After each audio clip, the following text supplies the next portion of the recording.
Kyle Stevens asks, what is your stance on the realness of math? And this is a huge question that requires plenty of disambiguation right off the bat. When I hear the question, the first things that come to mind that are related to realness are, where does mathematical truth come from? What is the nature of mathematical objects? Realness is also entangled with this huge constellation of issues about mathematical determinacy and objectivity and realism and mind independence and atemporality and analyticity and whether mathematics is discovered or created and so on.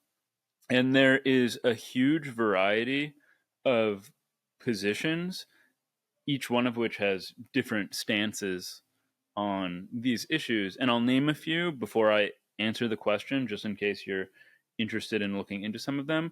But the ones I have in mind are mathematical Platonism, logicism, intuitionism, structuralism, conventionalism, fictionalism, and the list could really go on and on.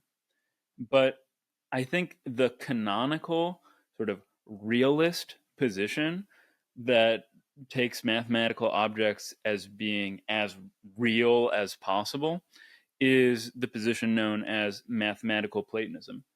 And there are many varieties of mathematical Platonist, but the view is roughly that there is another world out there, or realm, or dimension that is populated with mathematical objects.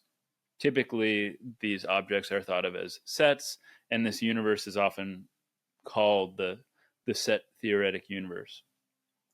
But most mathematicians are sort of naive Platonists, in that if you ask them a question, even one that they don't know the answer to, they'll think that there's very much a determinate fact of the matter about what the answer to the question is, and maybe presupposing or underlying this belief is the idea that there are these objects out there somewhere that stand in determinate relations to one another. But this view brings with it many epistemological and metaphysical mysteries. I mean, the metaphysical mystery is pretty obvious. What are these mathematical objects like? Where is this separate universe? How is it connected to our own? And the epistemological mystery is how, if it's not really causally connected to our world or spatiotemporally connected to our world, could we have any way of knowing about its contents?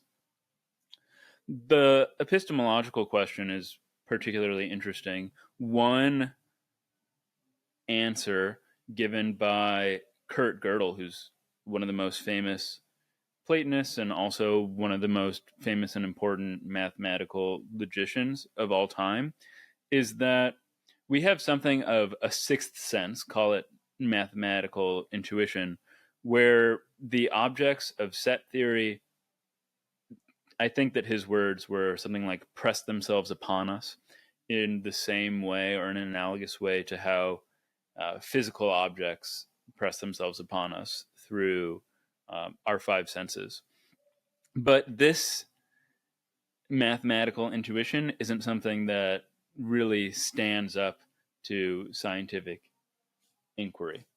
But anyway, for these reasons, I'm not a mathematical Platonist. I don't think that mathematical objects exist out there in Platonic heaven, and mathematics isn't, in a sense, like the physics of this mathematical universe.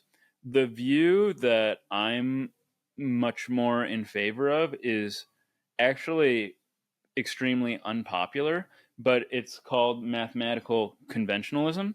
And mathematical conventionalism, its main proponent, his name is Jared Warren. He's here at Stanford.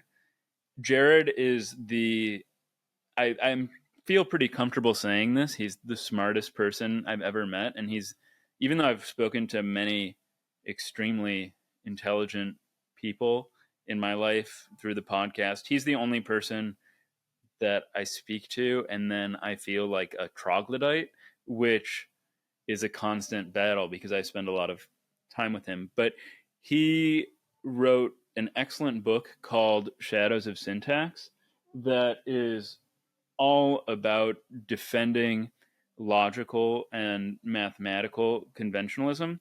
And the gist of conventionalism is that mathematics is true by convention, and more particularly, it's true in virtue of our linguistic conventions.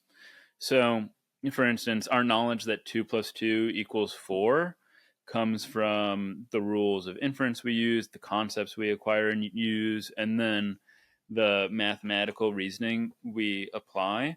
And why this is so satisfying to me is that it requires no mysterious epistemological faculties, no bizarre metaphysics.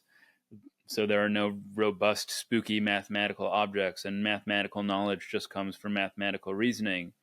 And it's also pretty consonant with the naive view. If you ask people on the street what numbers are, they'll say, well, they're conceptual or ideas or something like that. And that is roughly the view that I'm in favor of.